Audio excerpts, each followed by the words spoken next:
Olá pessoal, bem-vindo a mais um vídeo do meu canal. Vamos começar aqui com notícias quentes. Ontem eu fiz o meu primeiro vídeo do canal. Espero que vocês tenham visto e gostado do conteúdo. Não se esqueçam de curtir e compartilhar para dar aquela força, tá? Porque canal no início é sempre difícil.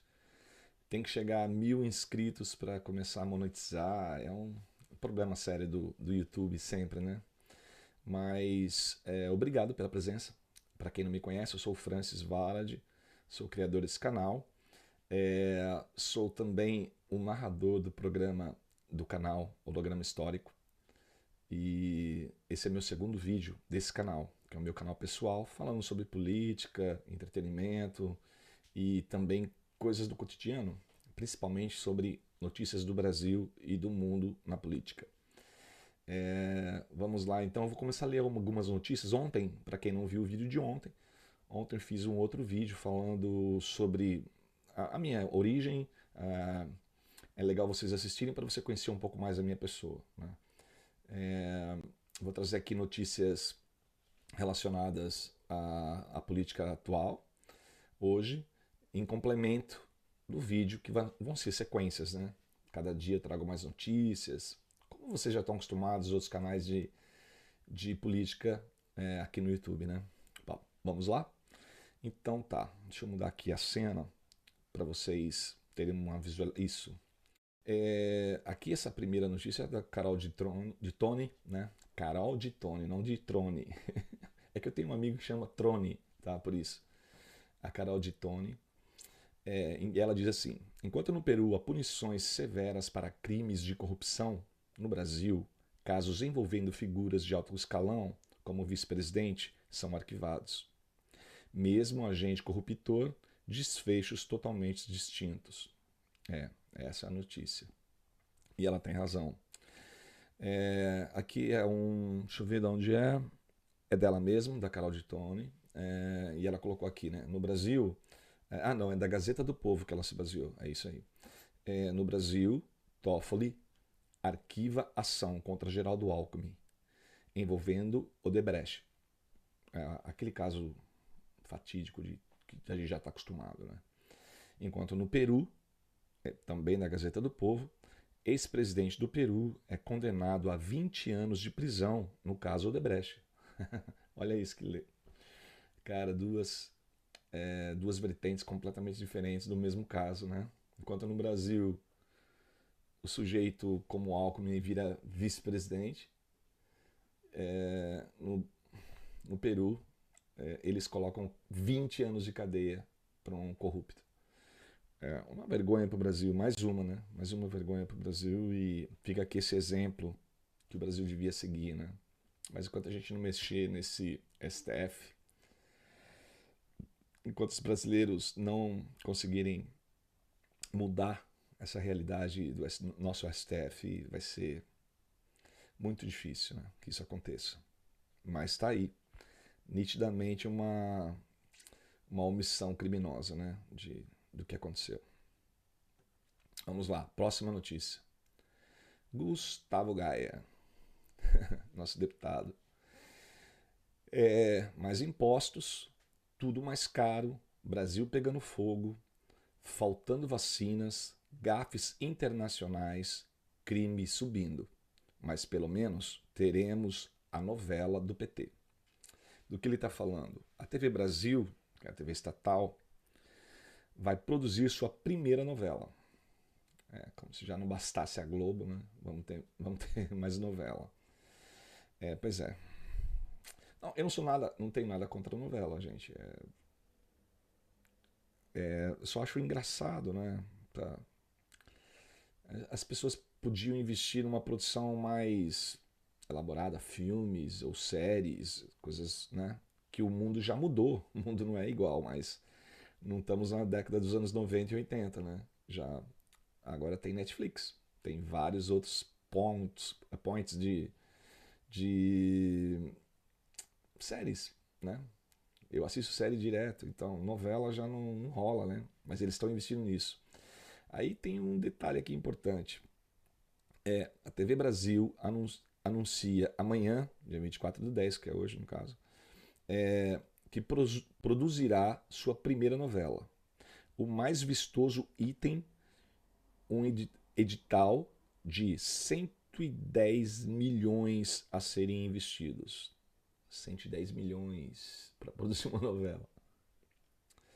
E o que o Geyer está falando aqui é isso, né, gente? Eles gastam dinheiro.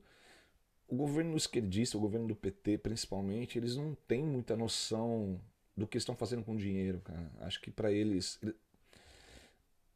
para quem comia pão com mortadela, né? Essa porcaria.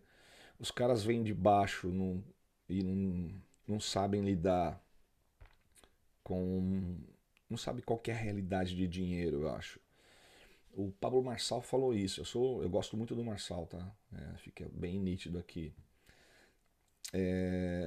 Acho que o Bolsonaro errou feio de não apoiar o Marçal. É a minha opinião. Pode brigar comigo. Mas ele diz uma coisa muito engraçada, né? Porque como o Marçal ele é um multimilionário, ele fala uma coisa. Ele falou durante os debates, para quem viu os debates, ele deixou isso bem nítido, né?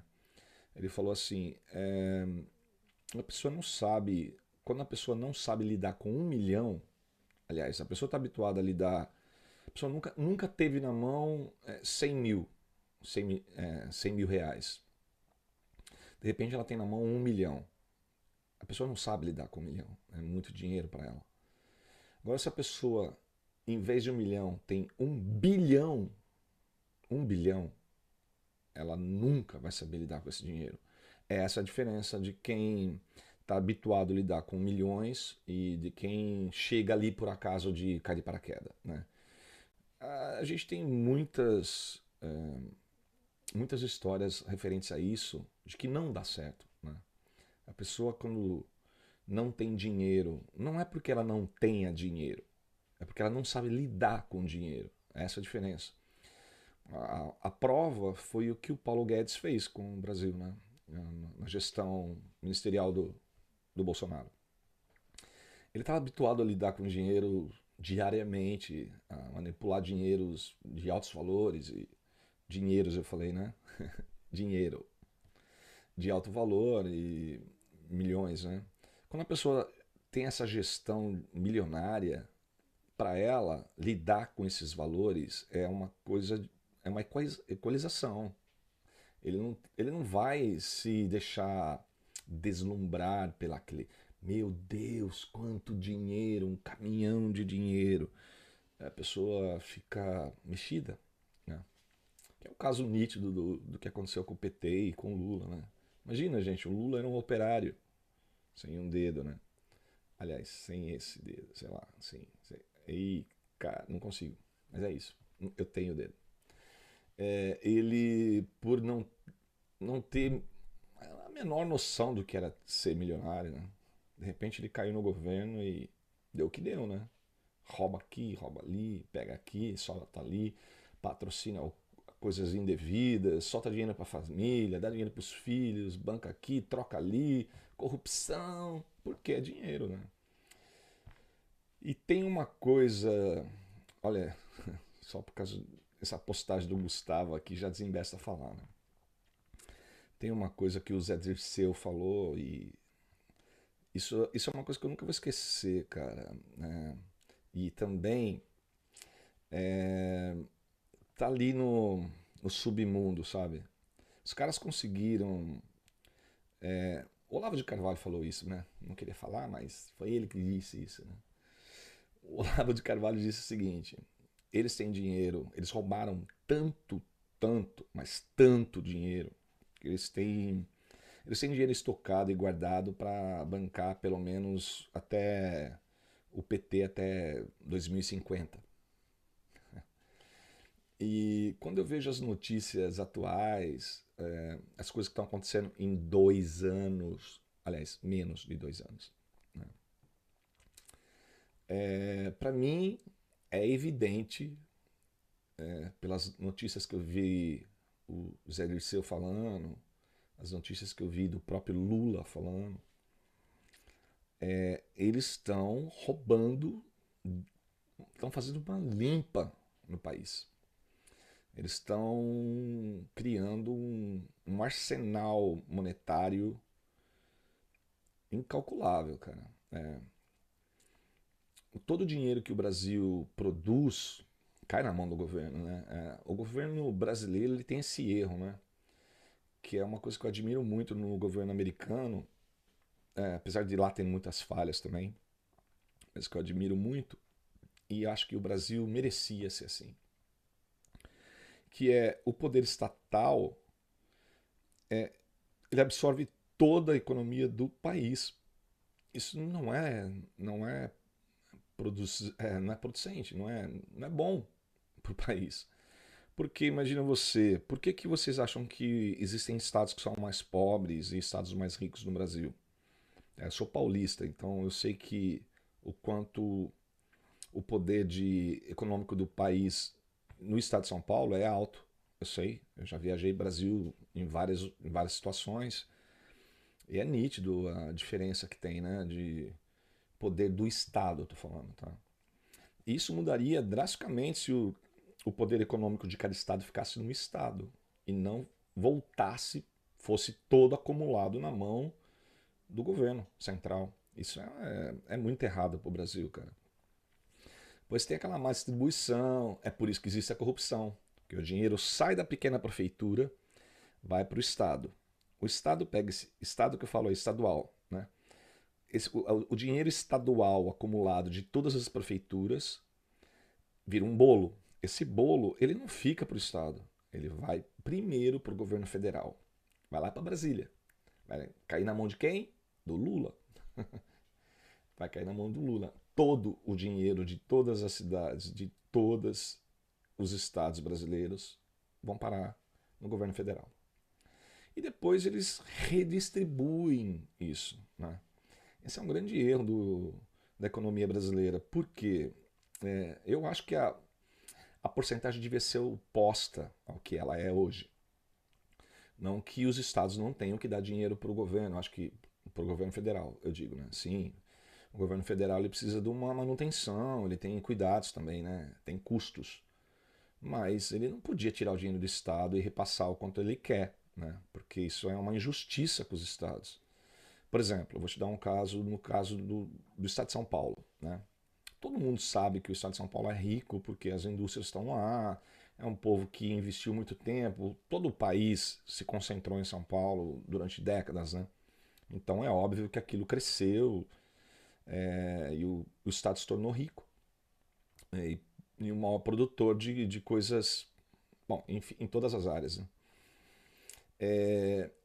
O que acontece? O dinheiro sai do Estado de São Paulo, tá, é tudo produzido ali. Né? O dinheiro sai dali para bancar outros estados.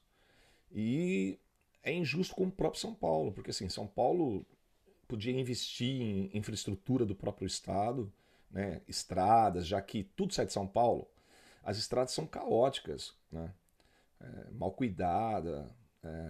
Eu vivi muitos anos naquela região ali do Vale do Paraíba, que fica ali perto de São José dos Campos, entre o eixo Rio-São Paulo, e aquele trecho da Dutra, cara, era horrível, né?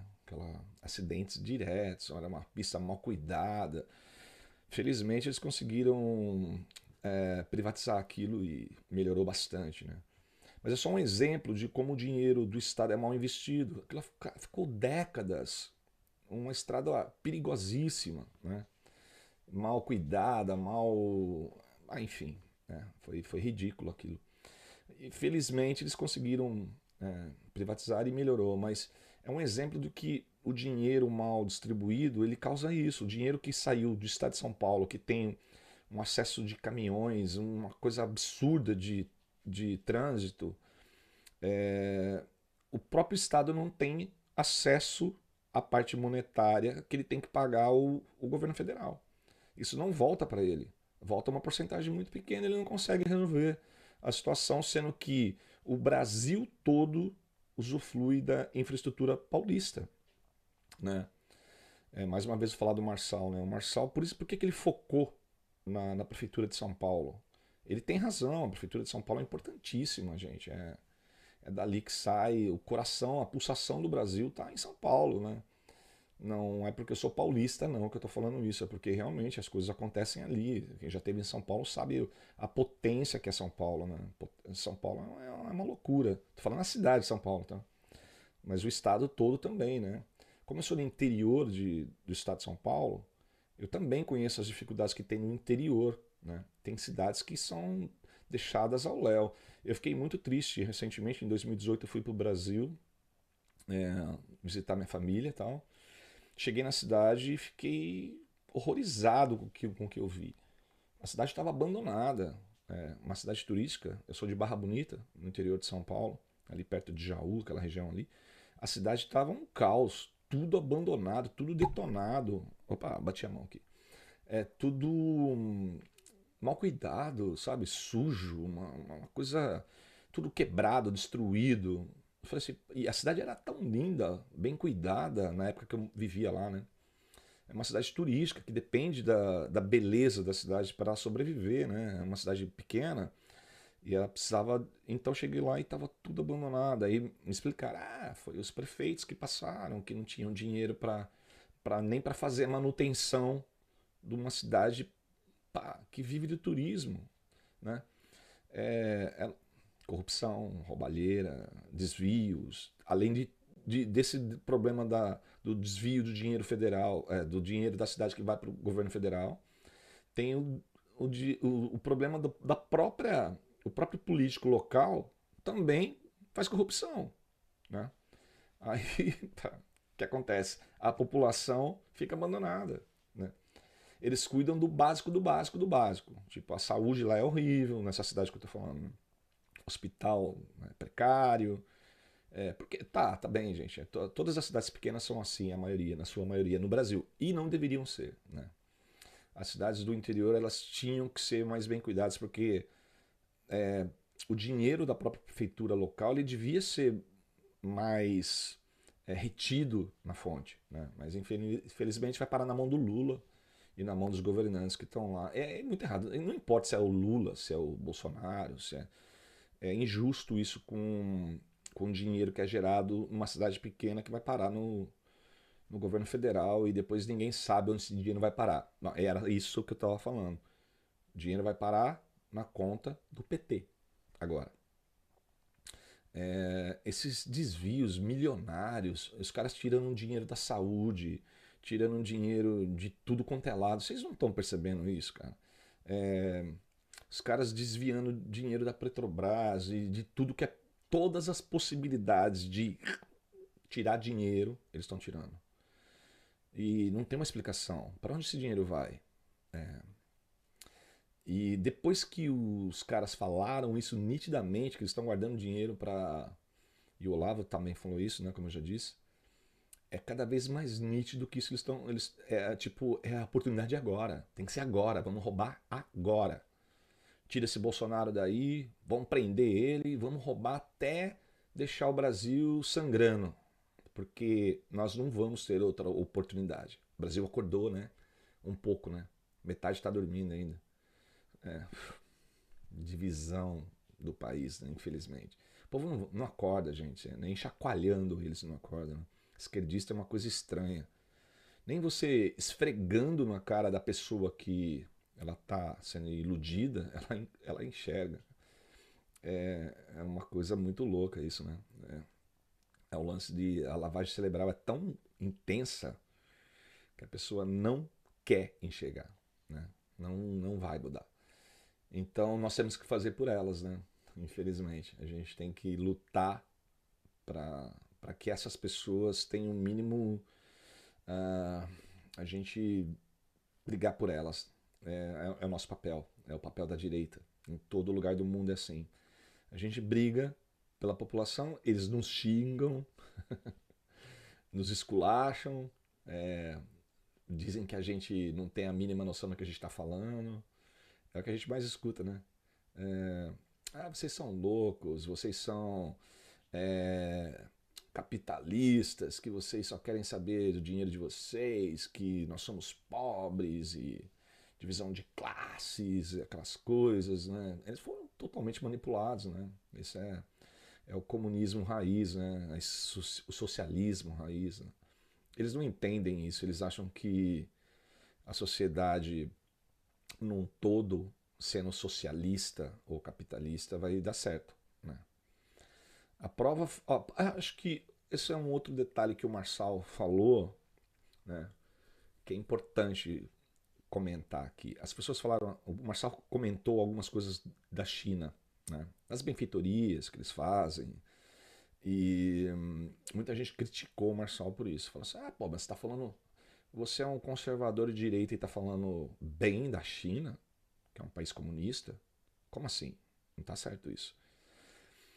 Realmente, tem uma verdade nisso, né? Ele podia ter pego um pouquinho mais leve. Podia ter feito elogios à China, mas criticado também, né? Ele não fez isso. Mas ele deixou bem claro uma coisa. Ele só focou nos pontos bons que a China trouxe. E outra coisa que é importante salientar é que a China ela abriu a economia dela. E só assim a China cresceu. Isso é um outro exemplo que o capitalismo ele é funcional. Para qualquer país e para qualquer empresa, para qualquer pessoa, se você começa a capitalizar, você cresce. Você trabalhando, você capitaliza e você cresce. E foi isso que aconteceu com a China. Com uma visão do Xi Jinping, ele é um homem inteligente. Não é à toa que ele está onde ele está. Né? Ele percebeu que se ele mantesse a China 100% fechada no mercado, as portas da China fechadas para a economia, para essas coisas, como o Brasil é. Gente, o Brasil tem um mercado complicadíssimo, tá? Não sei se vocês sabem disso, mas é difícil, tá? Mas vamos voltar a falar da China. Aí que aconteceu?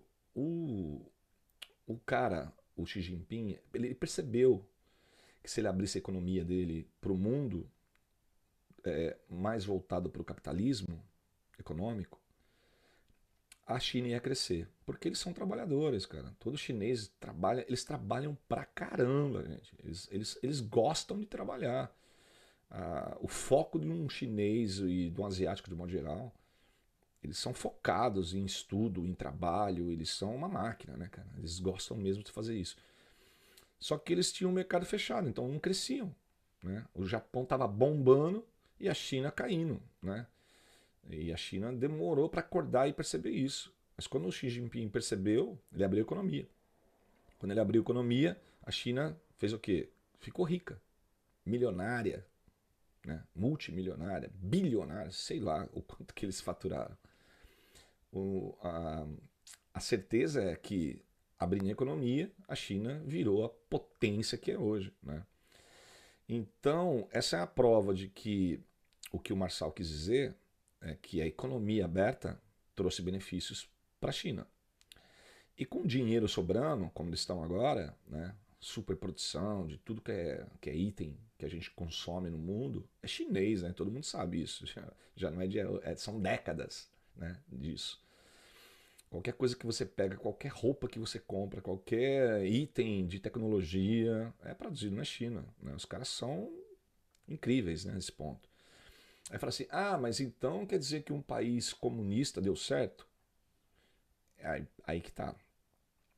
Isso é uma posição delicada que o Marçal ele devia ter explicado melhor isso, no meu ponto de vista. Por quê?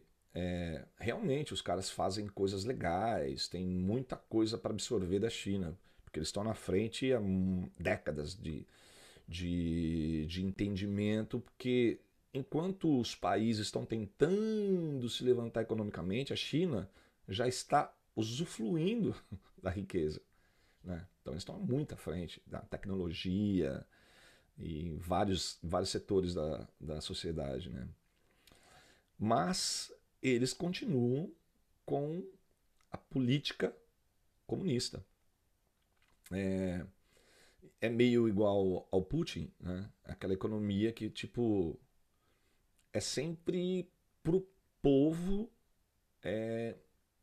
um pouco de miséria que eles dão, né? Eles soltam só o suficiente de sobrevivência, né? E e tem uma vertente que acontece na China. É complicadíssimo falar da China, porque eu não vivo lá, né? E nem na Rússia. O que a gente escuta falar é que o comunismo lá, na parte de respeitar É isso que as pessoas têm que entender. De você não tem liberdade nenhuma. É isso. Falta de liberdade. A falta de você poder opinar, de você discordar. Né? Acho que a palavra mais poderosa é isso. Discordar. Você não pode discordar. É o que está acontecendo no Brasil, né? Você discordou, você é queimado, você é preso, você é morto, né? Infelizmente. E a China é assim, a Rússia é assim, os países comunistas são assim, né? Se você falar mal do Kim Jong-un, que é o comunistinha lá da Coreia do Norte, o cara simplesmente dá para os cachorros comer, né? Uma coisa absurda. É uma realidade cruel, né? Se bem que lá é um país que não deu certo ainda, né? Porque a ganância do baixinho lá é tão grande que ele não tem a inteligência do Xi Jinping nunca, né? E a economia dele é fechada. Aí tá um exemplo. Economia fechada, não entra dinheiro. Aí fica lá colocando bombas e tentando se manter no poder pra galera não sair do país dele. Senão ele ia ficar só ele lá e os cachorros. Né? Todo mundo ia pra Coreia do Sul. Deviam fazer isso, né? Deixar ele sozinho lá por umas 20 décadas, assim. Tava bom já, né? Mas enfim, aí o esquema da China e do Marçal, eu achei legal porque ele foi lá buscar as boas coisas da China, as coisas que deu certo. E ele queria levar para São Paulo. Né? A gente estava falando de São Paulo, tá aqui falando do TV Brasil, vai produzir a novela, né? Então foi daí que saiu todo esse assunto. E o Marçal trouxe aquelas ideias de câmaras inteligentes, que e muita gente criticou também, né? Porque isso é uma certa forma de vigilância, tá? Vigilância das pessoas. Isso na China acontece, mas na China não tem muita violência. Então, o controle lá é mesmo pessoal. Né? Controle para manter as pessoas dentro daquilo que eles querem. Qualquer suspeita, os caras vão lá e pegam ele, né? E no Brasil, não, cara. Vocês têm que entender essa diferença. O Marçal queria tecnologia para implementar em São Paulo, que é uma cidade violentíssima, para controlar a criminalidade, né? Imagina, a pessoa sai na rua para assaltar e tem uma câmera ali, pô, te maneirar aqui, que senão eu vou parar na cadeia. Essa é a ideia, né? Mas a implementação disso no Brasil vai demorar ainda décadas, né? Vamos para a próxima notícia aqui que eu já falei bastante. Uma notícia aqui desse rapaz, esse menino que eu adoro, o Nicolas. Tá falando aqui, o amor voltou, papapá, né? E não reclama, hein? Senão é transfobia. Ele tá falando aqui da Duda Salabert, né? Que ele já teve desavenças com essa pessoa já várias vezes, né? O Nicolas foi processado e pá, porque disse algumas coisas. Mas então, né? Duda Salabert destina 5 milhões à empresa de ex-assessor na eleição. Quer dizer, 5 milhões, cara, para um ex-assessor. É, esse tipo de corrupção, de desvio de verba, que as pessoas ficam sem entender. Por que, cara? Eu tô aqui, eu trabalho um ano inteiro para ganhar um salário, né? Não consigo pagar meu carro, não consigo pagar meu apartamento, não consigo pagar nem um aluguel, não consigo nem comer direito. Aí você escuta uma notícia dessa aqui, desvio de verba federal de 5 milhões para um assessor, cara. Né? São aqueles absurdos, né? Despesas com a empresa de ex-assessor representam 62% de todos os gastos da Duda Salabert na campanha para a Prefeitura de Belo Horizonte. Né? É isso. Então ele está pagando para fazer a campanha. 5 milhões. É isso. O Nicolas... o Nicolas deu uma zoada aqui, bacana. Ele nunca perde, né? Vamos lá. Delegado Paulo Bilanskaid. Sei lá como que fala esse nome aí. Difícil, né? Bilinskaid. Acho que é isso. Bom mesmo é educar com o... né? No STF, União diz ser contra escolas cívico-militares. Bom, acho que voltei. Acabou a bateria do telemóvel aqui e eu esqueci de colocar o cabo. Mas agora já tá. Vamos continuar. Então, vamos lá, vou ler aqui de novo, tá? A matéria. No STF, União diz ser contra escolas cívico-militares. Representantes da AGU e MEC participaram de audiência que ouviu entidades e órgãos estaduais onde o modelo já é usado. Eu sou a favor da escola cívico-militar, porque ensino, ele nunca é demais, né? Nunca é demais. Ensino é bem-vindo sempre em qualquer das hipóteses. A minha filha, por exemplo, ela estudou num colégio adventista. É um colégio religioso, né? Evangélico, todo mundo sabe disso. Mas o nível educacional de um colégio adventista, que é de Campinas, é altíssimo. Todo mundo que estuda lá sai com um nível de formação acima da média, né? É um colégio até privado e um pouco caro, mas é digno. Então, eu sou a favor das tentativas de vários formatos de educacionais, né? Por quê? Vai da pessoa, vai da família, vai do próprio indivíduo, né? Por exemplo, se a minha filha não quisesse estudar num colégio adventista, ela tinha opção de ir para uma faculdade comum, ela tinha opção de ir para um colégio comum, enfim, né? Ela foi opção dela querer ir, ela quis ir, né? Então eu acho que devia ser sempre assim, em todas as situações, né? E o colégio cívico-militar é um exemplo disso.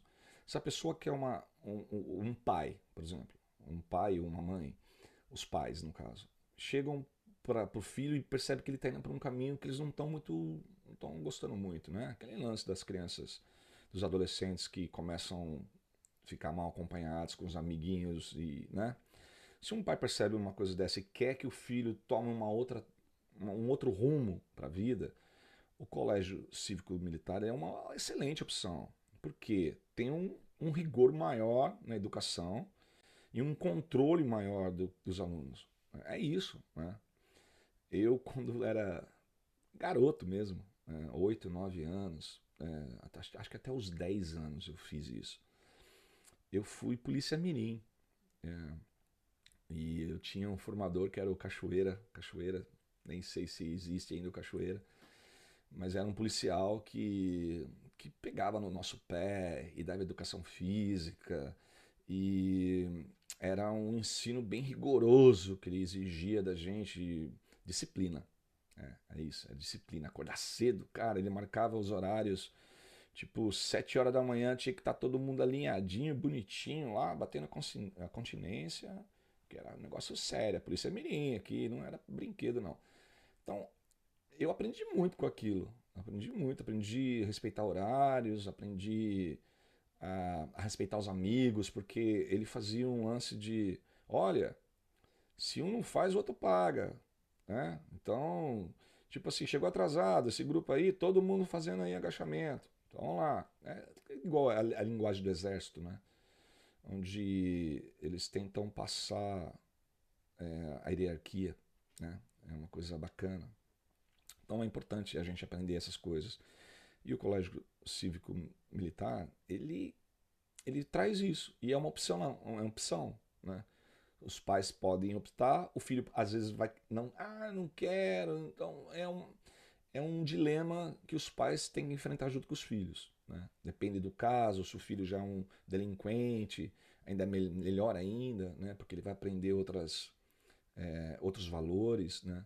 Agora, o governo querer podar isso, essa ideia, é totalmente ideológico isso, não faz sentido, né? Eles podiam falar, né, não, vamos diminuir o investimento na área, ou vamos. Mas agora, querer impedir que façam.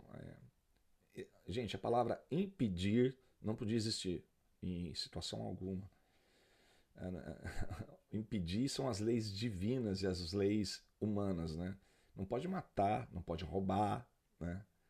Essas são as leis que são a base da nossa sociedade. Você quer conviver em sociedade, você sabe que você não pode matar ninguém, não pode roubar ninguém, com penas duríssimas para isso. Essas são as leis. As outras, todas, de impedimento, né?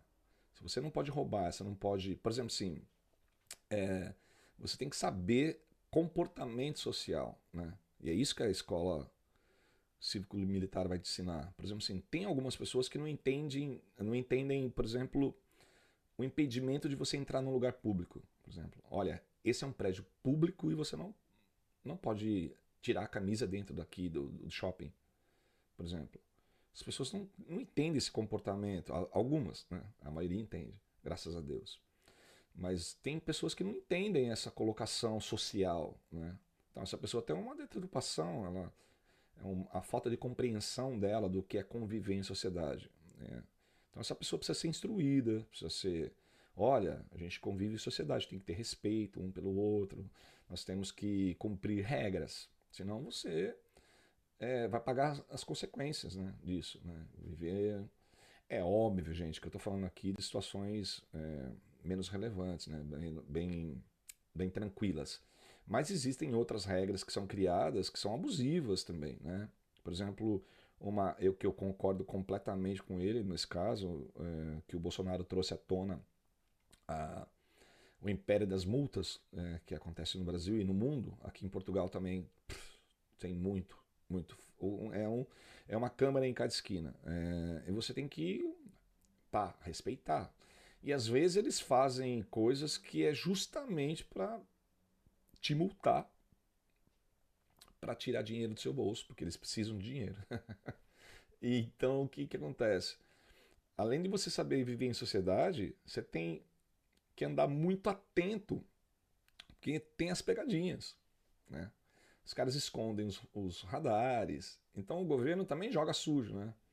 Porque ao mesmo tempo que você tem uma pressão social, você além de tudo é sabotado, né? Porque você tem algumas ruas que você pode andar 80 tranquilamente, porque 80 os carros modernos de hoje andar 80 parece que você tá gatinhando, né? Mas os caras abaixam as velocidades para 40, para 50, né? Não estão passando na frente de um colégio, né? São aquelas coisas absurdas que é mesmo para te pegar. Ah, passou a 60, multa. São as pegadinhas sociais aí, né, que nós temos, né? Os caras armam essas ciladas pra gente aí. Mas independente disso, é bom aprender a respeitar, né? Aprender a respeitar os mais velhos, aprender a dar lugar para uma pessoa debilitada estar de pé no ônibus, né? O que é mais bonito que isso, pá? Você vê uma pessoa precisando sentar dentro do ônibus, do metro, do metrô, no caso, né? E você se levantar e falar, por favor, sente-se, fique à vontade, né? Isso é educação, gente. Isso aí é pá, né? E a gente vê nitidamente que isso falta em muita gente no Brasil, né? Não é só no Brasil, não, tá? Aqui também. Na Europa tem um povo mal educado. Ah, qualquer hora eu vou fazer um vídeo só falando sobre isso. Não são todos, tá? Não tô falando nem dos portugueses. Os portugueses também, né? Tem gente boa e ruim igual. Mas os europeus, principalmente os mais ricos, eles são muito debochados, se sentem em cima de todo mundo. É ridículo, chega a ser assim, desprezível o negócio que eles fazem. Mas nem a educação, né? A educação. E às vezes eu falo assim, nossa, mas eu que sou brasileiro e eles que não têm educação, né? Acontece, né? A educação ela não tem a ver só com o lugar que você vive. Ela tem a ver com a base, né? Família, o lugar que você estudou.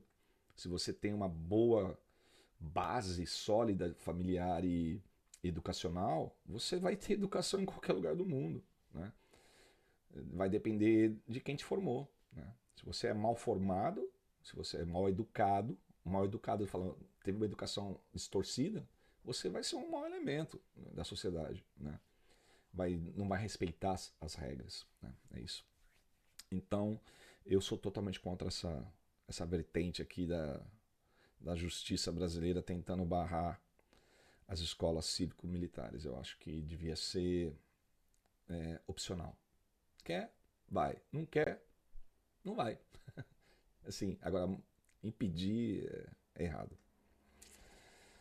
Tem aqui uma mensaginha do Augusto Nunes, um homem que eu admiro demais, a inteligência dele. Nem precisa falar, né? Todo mundo da direita sabe a importância do Augusto Nunes. Alexandre de Moraes inventou primeiro o flagrante perpétuo. Depois, a prisão provisória sem prazo para terminar. E o golpe executado por civis desarmados. Pois é. Agora está inventando a investigação eterna. Haja criatividade. Ele foi bem sarcástico aqui, né? Aliás, o Augusto Nunes sempre faz isso.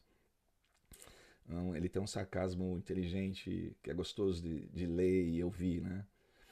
Mas é isso, ele está aqui, né? O Moraes, ele é um delinquente, né?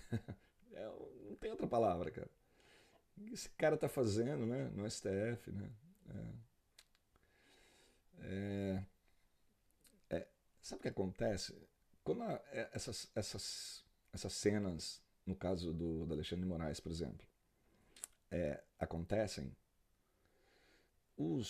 as pessoas, os jovens, os adolescentes, aquelas que têm mais uma tendência a ir para o lado errado da vida, se sentem mais encorajadas. Vocês não acham isso?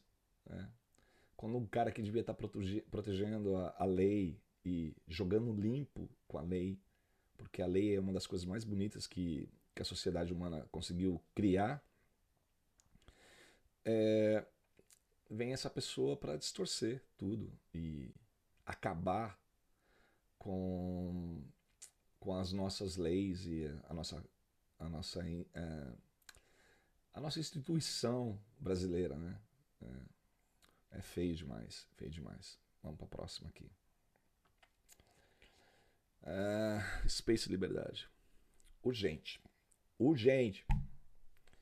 Gilmar Mendes se revolta com PEC que proíbe ministros do STF façam parte do TSE. Ontem, no vídeo de ontem, eu me embananei tudo aqui na hora de falar TSF e TSE. Desculpa, gente, é que eu não estou tão habituado com essas siglas, tá? Mas é isso, né? Vamos lá. Os presidentes e vice-presidentes do TSE são ministros do STF. Foi a Justiça Eleitoral que criou uma urna eletrônica que inovou a eleição no Brasil e deu agilidade à apuração dos votos. Isso eu falei no vídeo de ontem. Eu sou totalmente contra. Eu acho que, para começar, o TSE não devia existir. Aliás, nem o STF. O STF devia ser juízes de carreira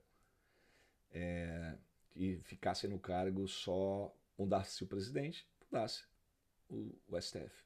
Esse negócio de vitalício não devia existir na política em caso algum, né? Principalmente na justiça, que é controladora, né? 4 anitos ali para um juiz ainda devia ser uma coisa bem mal remunerada, tipo uma obrigação para eles devia ser, e não esse reinado que esses imperadores aí estão no cargo, né? Devia ser uma coisa só mesmo para gerir gestão mesmo política e da nossa Constituição, né? E julgar os casos mais absurdos, né? e defender os políticos e julgar os políticos, que é isso que eles deviam fazer, né? Mas virou uma aberração, né? Nosso STF é uma vergonha. Mas vamos lá. Eu sou contra, tá? Acho que o TSE ou TSE, eu não sei qual que é o correto, mas se a pessoa é do STF, ela devia ser impossibilitada de ser do TSE ou TSE. Eu acho que devia ser impossibilitado isso, porque compromete demais as duas instituições. Né? Não dá. São pessoas que elas estão envolvidas em, por exemplo, a pessoa está envolvida num caso polêmico no TSF, depois ela vira político e ela vai ser julgada no TSE. Pá, uma coisa cruza com a outra. Isso devia ser proibido. Não pode acontecer isso. O mesmo juiz que está julgando um caso daquela pessoa vai julgar ele como político também. Então, não dá certo, né? Isso é óbvio. Né? Devia ser proibido. Mas o Gilmar Mendes, né, com essa cara de sapo boi aí, tá falando que ele é contra. Né? É lógico, né? Tá defendendo o dele, né? Mas é isso. Gilmar Mendes veio muito para Portugal. Vamos lá. Não pode andar na rua aqui. É abordado sempre. Vamos lá. O Vinícius disse assim: a honraria é dada a pessoas que mantiveram fidelidade à defesa da ética, da justiça e dos direitos à cidadania. É mole? Do que ele está falando aqui? Revista Oeste, tá? No ponto.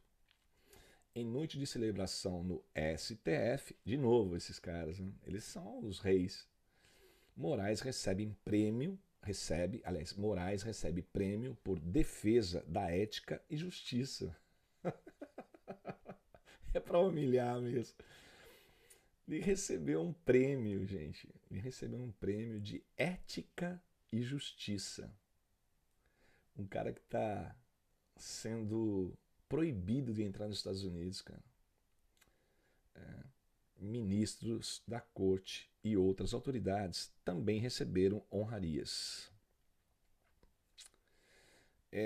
Eles, vocês têm essa percepção também que parece que eles vivem num mundo paralelo? Parece que eles não têm noção da realidade real aqui do que o mundo está enfrentando. Parece que eles vivem numa, numa bolha, numa abóbada secreta que só eles sabem. Eles não têm a mínima noção do que está se passando aqui, né? Vamos lá, pro próximo. Pavão Misterioso. Lembra desse cara aqui, desse canal aqui aliás, dessa conta, né? Que é no X. Do Pavão Misterioso. Que história mais michuruca. Do que ele tá falando? O tempo. Queda no banheiro. Do Lula. Falei isso no vídeo de ontem também. Olha essa história. É o que todo mundo tá falando, né? Lula cortava a unha do pé quando caiu no banheiro e bateu a cabeça numa quina. Já é contradição pela terceira, mais um M, pela terceira vez consecutiva. 3 versões diferentes uma da outra. Vamos lá. O presidente teve uma pequena hemorragia cerebral e segue em observação por equipe médica. Eu acho que tem uma mentira grande aí, né? Porque o Lula, nesse dia fatídico aí, ele era para ter ido para a Rússia para ter um encontro do BRICS com Putin. E quem estava nesse lugar maravilhoso, essa cúpula de gente boa do BRICS, quem estava lá? Nicolás Maduro. Pegou o aviãozinho dele, desceu lá, foi recebido com bolos, não bolos, com bolo, com honrarias de presidente, né? Chegou lá e foi tratado como um rei, né? recebeu honrarias da BRICS, da nossa presidenta Dilma, que estava lá com aquela cara de bunda dela, né? E fez homenagens ao Putin, ele, né, o Maduro, fez homenagens ao Putin, falou que o Putin é um exemplo, aquela coisa, né?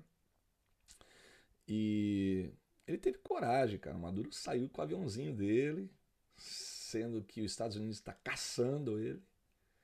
Ele foi para lá, tomou coragem. Por quê? Os Estados Unidos também não ia fazer nada porque sabia que o Putin estava esperando dele. Então, né, melhor deixa o cara achar que está livre. Mas foi para lá, né? O que aconteceu? O Lula não foi, né? O Lula caiu na casa de banho. Foi isso. Casa de banho, gente, desculpa. Aqui em Portugal se diz casa de banho, não se diz banheiro, tá? Então, o Lula simplesmente não foi. E é isso. Agora tem essa terceira versão, porque estão tentando justificar, né? Caiu, tava cortando o unha do pé, ou tava. Ninguém... a explicação que tentaram arrumar por ele estar num banco foi que ele tava cortando a unha do pé. Cara, sinistro isso, né? Mas vamos lá. Pra próxima aqui. Essa aqui é uma notícia boa. Terra Brasil Notícias. Amanda Klein está fora da Jovem Pan. Cara, essa é uma notícia para se comemorar, né? Finalmente a Jovem Pan se livrando das âncoras. Quando eu digo âncoras, não são as âncoras que estão ali na frente das bancadas, não. Estou falando âncora de empurrar para baixo mesmo. Ai, cara, sinistro. Eu acho a Amanda Klein uma mulher inteligente, e ela é bonita, eu acho ela uma mulher bonita. Podia ter tomado um outro rumo na vida dela, né? Mas ela escolheu ser de esquerda. Quando a pessoa escolhe ser de esquerda, para mim, tá? Essa é a minha opinião. Você pode ter outra opinião. Mas quando a pessoa é mal resolvida e escolhe defender a esquerda, em qualquer lugar do mundo que ela esteja, tem alguma coisa errada, tem alguma deficiência ali. Ou ela foi perseguida, ou ela tem alguma coisa dentro dela ali que é amargurada, alguma coisa não está certa, né? E ela defende. Agora ela deu até ela deu uma segurada ultimamente, assim, né? Quando ela percebeu que estava ficando difícil, que já ninguém mais estava concordando com ela, nem as pessoas de esquerda, ela começou a ponderar um pouquinho. Mas foi tarde, né? Agora, tchau, querida. Bye com Deus, né? Então, já era. Tem mais uma notícia aqui da Carol de Tone. Vamos lá. Olha a notícia, gente. Eu até subi um pouquinho aqui para vocês. Pior gestão do século. Pois é, todo mundo sabe, né? Mas vamos lá. Nós avisamos que Lula seria um desastre. Nos últimos 2 anos, Lula e o Ministério da Economia, Fernando Haddad, ministro da Economia, né, Fernando Haddad, trabalharam arduamente para causar o maior rombo nas estatais brasileiras do último século. É uma situação cômica e se não fosse trágica. O que ela está dizendo aqui é aquilo que eu disse no começo. Eles estão desviando tanto, mas tanto dinheiro, cara. Eles estão roubando mesmo, na cara dura. Na cara dura. Não tem. Cara, eu queria que um economista, um cara que é gênio aí na área, podia ser o Constantino dizer isso, não tem explicação para tanto dinheiro estar desaparecendo. Não tem. O dinheiro brasileiro, ele é muito. O país é um país rico. O Brasil é um país rico. A economia é alta, e o governo Lula está tudo falindo, tudo indo para ruína. E não tem explicação lógica. Falar que a culpa do Haddad, não. Isso aí é roubo mesmo. Eles estão desviando dinheiro, milhões e bilhões, para contas, né? Tudo que eles estão fazendo, todos os apertos que eles estão fazendo de ajuste, aperta aqui, pega ali, não é para pagar a conta, é para roubar. É isso. Então aqui embaixo está. Pior gestão do século. Estatais sofrem o maior rombo em 100 anos sobre o governo Lula. E ainda tem esquerdista dizendo que Lula é um fenômeno que está resolvendo a situação do Brasil. E tem gente da esquerda falando que o Milei tá falindo a Argentina. Cara, dá dó, né? Ai, ai. O Milei é um gênio da economia, né, cara? Tá resolvendo aquilo lá com uma agilidade, com uma fluidez no que ele faz, né? Com uma certeza, né? Da inveja de gente assim, né? O Brasil podia ter uma pessoa assim. Eu não sei se vocês concordam comigo, tá rolando uns burburinhos aí nos bastidores sobre os acordos que o Bolsonaro está fazendo com o Centrão, com o Kassab, aquelas histórias aí que tá meio complicado e difícil de digerir, né? A postura dele contra o Marçal. Aí, cara, eu comecei a avaliar isso com outros olhos, porque eu sou bolsonarista, voltei no Bolsonaro, voltaria de novo. Mas eu comecei a avaliar com outras, principalmente depois que o Marçal apareceu. Comecei a avaliar a capacidade de gerir do Bolsonaro. Né? Não estamos falando aqui dos ministros, tá? Estou falando dele próprio, coisa particular dele, né? Apesar dele ser formado na Agulhas Negras, que nem ele diz, né? Ele é uma pessoa que tem, então, tem currículo, né? Mas isso não quer dizer nada, ele sempre declarou que ele não sabia mexer com a economia, né? Ninguém é gênio na economia, eu também sou um fracasso. Se eu tivesse que administrar economicamente falando um país, eu não sabia nem por onde começar, né? Deve ser muito difícil. Mas, quando o Marçal apareceu, que ele é um cara multibilionário, você percebe que um cara preparado, ele vai fazer uma gestão melhor, cara, né? Por exemplo, se o Bolsonaro não tivesse abraçado o Paulo Guedes para resolver a situação, principalmente depois que quando chegou a pandemia, o Brasil tinha quebrado, cara. Porque ele estava sendo esmagado pela esquerda. A esquerda mundial estava contra o Bolsonaro, né? Os caras estavam atacando ele ele estava recebendo uma facada atrás da outra, de todos os lados, de todas as formas possíveis contra ele. E ele se manteve íntegro, conseguiu. Né? Esse é uma proeza do Bolsonaro. Mas aí você fica pensando, e se não tivesse Paulo Guedes? O que ia acontecer com o Brasil? Né? É um pensamento que me fez refletir um pouco. Né? Porque o Paulo Guedes ele pode não ser, ele é o oposto do Bolsonaro. Né? Paulo Guedes ele não é um político, ele é um economista. Aliás, um excelente economista. O Milei, no caso, é um economista que virou político. E o Marçal, ele não era político, mas ele é um cara voltado ao desenvolvimento humano. E é economista, ele é jurista. E o Marçal é um gênio, na minha opinião, ele é um gênio. É um cara que tem uma inteligência social e assustador. Aí quando você começa a comparar as coisas da inteligência emocional do Milley, do Marçal, do Trump, e aí você coloca o Bolsonaro, você vê que tem um desequilíbrio ali. O Bolsonaro ele é muito explosivo, assusta as pessoas. Né? O Marçal também.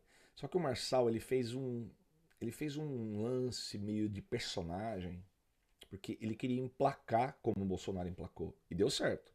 Né? Ele trouxe ali umas picadas, uns desafios, falava coisas que ninguém queria ouvir. Você, seu cheirador, seu, né? Do Boulos. Foi fantástico aquilo, né? A cadeirada. Então ele pegou pesado nessa parte, mas as pessoas não sabem, né? Não acompanham a carreira do Marçal. O Marçal tá aqui em Portugal agora. Ele veio competir na Ironman, acho que é isso. Tava na rua lá, andando de bike, andando correndo, foi fantástico. Foi lá em Cascais isso. É uma cidade aqui ao lado de Lisboa. E ele tá, acho que tava fazendo aqui todos os dias que ele teve aqui. Ele ficou aqui acho que uma semana. Não sei se ele já voltou pro Brasil, se ele tá aqui ainda. Ele tem feito lives.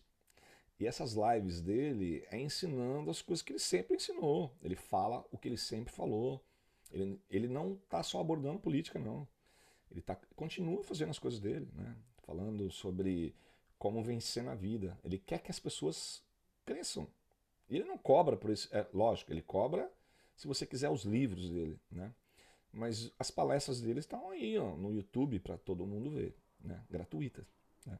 E ele estava fazendo isso aqui em Portugal. Ele não para. Cada dia ele faz um vídeo.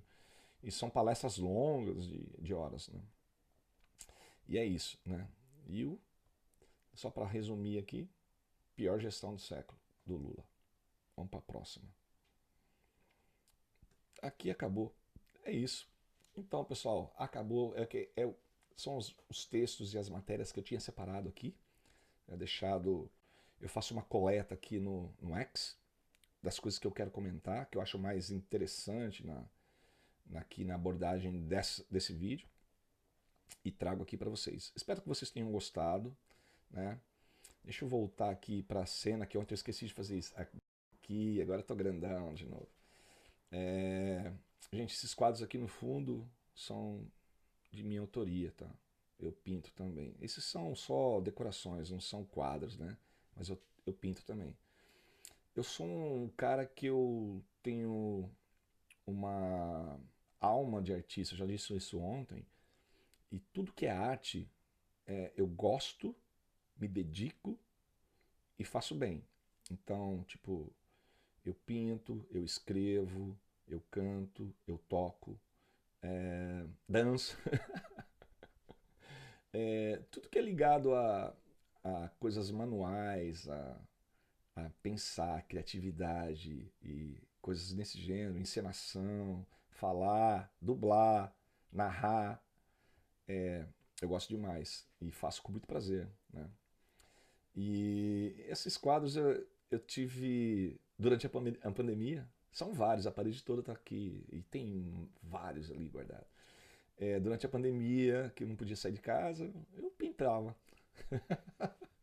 Olha, fiz muita coisa durante a pandemia. Pintei, fiz meu álbum, é, fiz um álbum sozinho, em casa, tocando todos os instrumentos, foi louco. Mas não ficou tão bom, né? Ficou assim com um gostinho de solidão. Mas tá aí, tá lá no meu canal, no outro canal, é só vocês procurarem meu nome Francis Valde, que vocês vão encontrar meu outro canal para vocês ouvirem. Eu estava esquecendo de falar, falei o vídeo todo, esqueci desse QR Code que está aqui em cima. Cadê? Aqui, esse QR Code aqui. Esse QR Code é do meu canal, aliás, da minha página da Amazon, onde estão meus livros. Eu também escrevo, né? E esses livros estão lá à venda na Kindle. A Kindle é um programa que você paga uma taxa pequenininha na Amazon para você ter acesso a todos os livros, os e-books da Amazon. Então todos os livros que estão incluídos no plano Kindle são gratuitos. Você só paga essa taxa mensal e tem acesso a tudo. E os meus livros estão lá para isso. Eu coloquei todos no plano Kindle. Então, se você pagar o plano, você pode ler meu livro gratuitamente. Se você não pagar o plano, que eu não sei quanto ele custa em reais, tá? Eu sei que ele é um plano barato, vale a pena pagar. O Kindle você tem vários formatos, tá? Mas você pode acessar ele através, eles te mandam, você compra um leitor, ele parece um pad, né? Depois vocês procuram online aí no Google que vocês vão encontrar o que é Kindle com K, tá? Aí, tipo, meus livros estão lá. Se vocês quiserem ler, se interessar, tem muitos assuntos interessantes, relevantes, de autoajuda, sobre política, sobre tecnologia, sobre networking, sobre como ganhar dinheiro e gerir a tua economia pessoal, como investir. Tem muita coisa, muita coisa. Falo sobre os Anunnakis, que é do meu canal do Holograma Histórico também. São 2 livros que eu tenho sobre os Anunnakis. São esses 2 aqui de baixo. Pera aí, eu nunca acho aqui meu dedo. Esses 2 aqui de baixo, ó. dos Anunnaki. Então é isso. Espero que vocês voltem para o próximo vídeo. Meus vídeos são um pouco longos ainda, vou tentar falar menos, tá? Próximo não consigo. Tem tanta coisa para falar, né? Mas fica assim, fica com Deus e até a próxima. Até amanhã. Eu vou tentar fazer um vídeo por dia, tá bom? Fica com Deus, um abraço do Francis e fui. Tchau.